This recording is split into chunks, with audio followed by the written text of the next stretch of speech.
Demon Emperor Chapter 614 hanggang 615. Nagpapatuloy. Wala akong paki kung sino pang matanda o venerable pa yan. Ilalampaso ko sila. Ano bang pumasok sa kukuti niya at binabalak niya? Sa kanya kami lagi kumakampi, tapos ngayon naduduwag na siya. Tapos magpapaparty siya para humingi ng tawad. Alam ko ang style niya. Sigurado akong may binabalak siya. Magsasagawa siya ng party para humingi ng tawad. Para sa inyo yun. Hayaan niyo na siya at sumunod lang kayo. At bibigyan niya kayo ng mga nasasamang kagamitan. At saka huwag niyo rin kalimutan yung sa akin. Isama niyo na rin ang ikalawang matanda at ang ikapitong matanda. Dahil isa itong paghingi ng tawad na party. Hindi tayo pwedeng mag-party na wala ang mga lolo. Di ba? Ha ha ha ha! Ano ba ang nasa utak mo? Hindi mo ba gustong maayos ang gulong ito? Papaano na namin makukontrol ang mga batang ito pagkatapos? Hindi na kailangan pang hawakan yan dahil ang paghingi ng tawad ay nandyan na. Ha ha ha! Hayaan niyo na sa kanila ang bagay na to. Gusto kong makita paano to gagawin ng batang yun. Umaasa ako na hindi ko na kailangan pang gumalaw. Patungkol dito.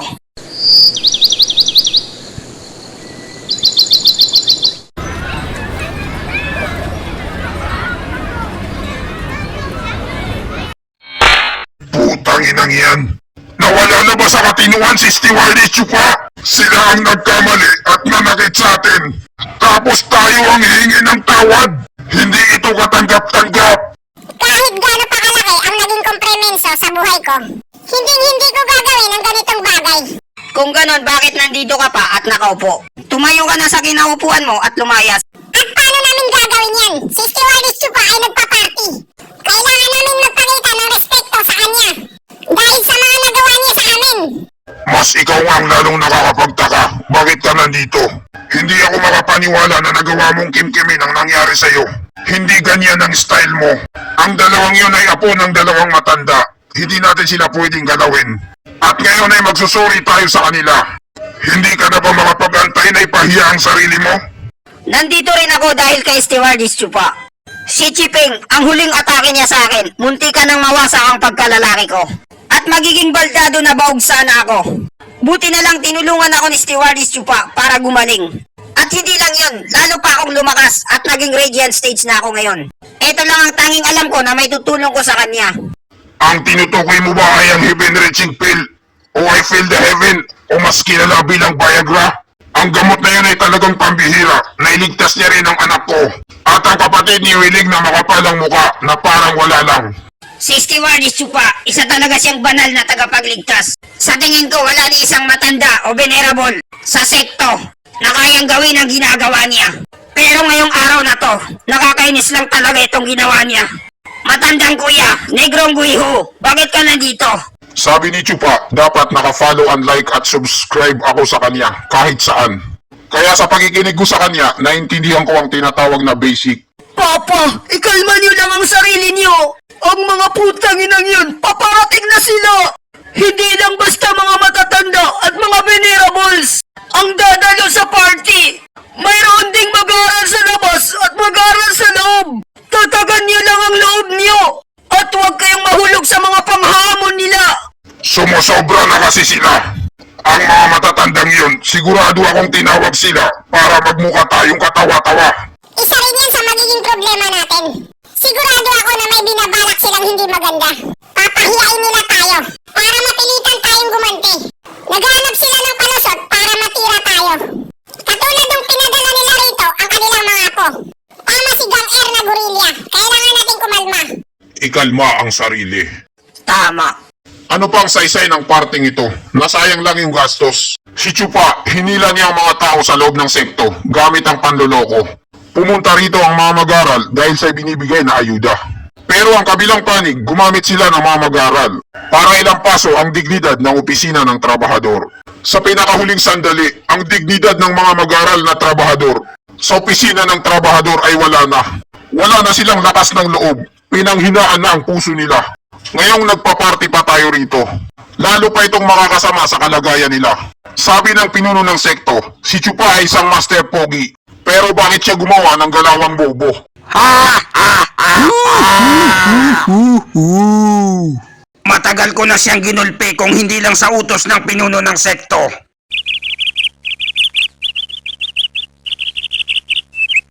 Napakalamig ng tubig at sariwa. Batang sister, Eugene, napakaganda mo talaga at napaka-sexy pa. Naglalaro ka pa ng tubig, ha? Anong gusto mong gawin ko? Ikinulong nila ako sa bahay ng napakatagal. Kung hindi ko to gagawin, masisiraan ako ng bait. Huwag kang mag-alala, mahal. May dala akong kargada dito. Talaga bang dinala mo ang sibat na may palakol ng lolo mo? Ha ha ha! Ibinigay ito sa akin ni Lolo. Nahulaan niya na ang gagawin ng 3 matandang hukloban. Kaya naman ipinahawak niya sa akin ang 7 gradong masamang gamit. At itong pambutas sa langit, kaya niyang butasin lahat ng harang. Ang mga matatandang hukloban na yon, kahit naglagay pa sila ng harang, madali lang nating mabubutas ito at makakagala na tayo. Kung ganon, ano pang inaantay natin? Tara na, pasabugin na natin ang harang na to para makagala na tayo. Teka muna, batang sister. Hindi pa ako tapos sa pagsasalita. At bakit ka masyadong nagmamadali? Excited? Batang sister, hindi lang tayo basta-basta magdi-date. Ang lolo ko, hindi lang niya basta ibinigay ang pambutas sa langit. Dahil may papagawa siya sa atin. Alam mo ba kung bakit tayo kinulong dito ng mga matandang hukluban? O di kaya bakit ayaw nila tayong palabasin sa lugar na to? Bakit naman? Hindi ka maniniwala kahit sabihin ko pa ito sa'yo. Pagkatapos nating manggulo sa opisina ng trabahador, nagpa-party sila ngayon at hingi sila ng tawad sa atin. Ang 2 lolo natin at ang mga matandang hukluban. Sila ang magiging ginatawan para tanggapin ang paghingi ng tawad. Kapag pumunta tayo doon na hindi invited, sigurado akong mapapahiya sila. At gagalitin natin sila hanggat hindi na sila makatiis. At yun ang magiging hudyat para ang mga lolo natin ay wakasan na ang opisina ng trabahador. Kaya naman ang mga matatandang hukluban, gagawin nila ang lahat para hindi mangyari yon. Ha ha ha! Sino kayang bobong matanda na yan o di kaya venerable na namamahala sa opisina ng trabahador? Pagkatapos natin siyang badukan ng una, ngayon naman hihingi siya ng tawad sa atin. Wala talagang laban ng ganong tao sa mga matatanda at venerable ng loob ng sekto. Tingnan mo ngayon ang ginawa nila. Lumuluhod na sila sa atin at humihingi pa ng kapatawaran. Sino yan? Magpakita ka!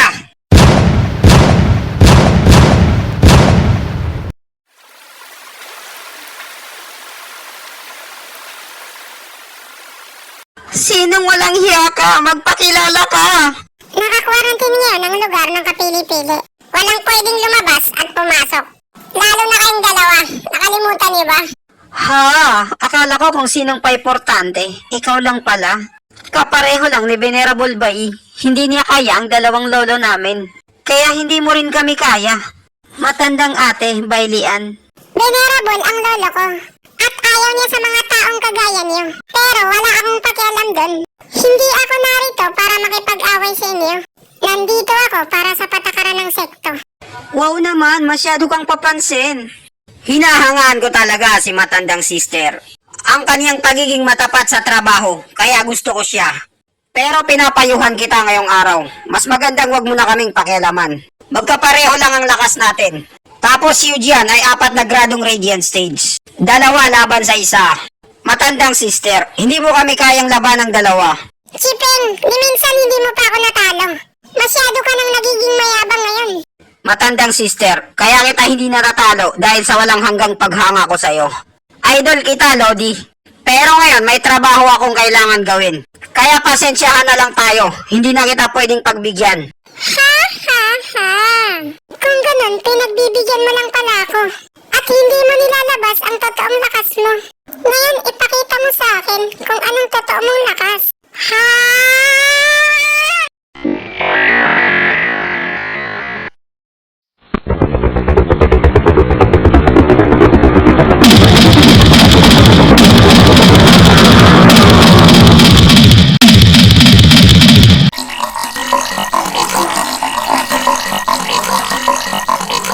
Grabe, ang lakas ng SS niya. Nasira lahat ang pananim. Hindi ko siya kayang talunin. Hindi ko akalain na lalo pang lumakas ang e-abag na to. Gusto ko lang naman siyang talunin gamit ang sorpresa. Pero ngayon hindi na pwede. Batang sister, tulungan mo ako. Hindi ko siya kayang mag-isa. Nag-aapoy na daliri! Ha! Mahangin na buwan, embrasin mo! Tanggapin mo yung apoy na bagyo! Malakas ang pinagsamang puwersa nilang dalawa. Ha!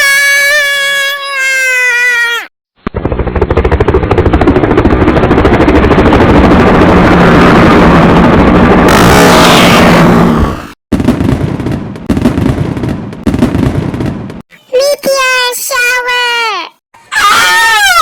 Lagot na, papaliguan niya tayo.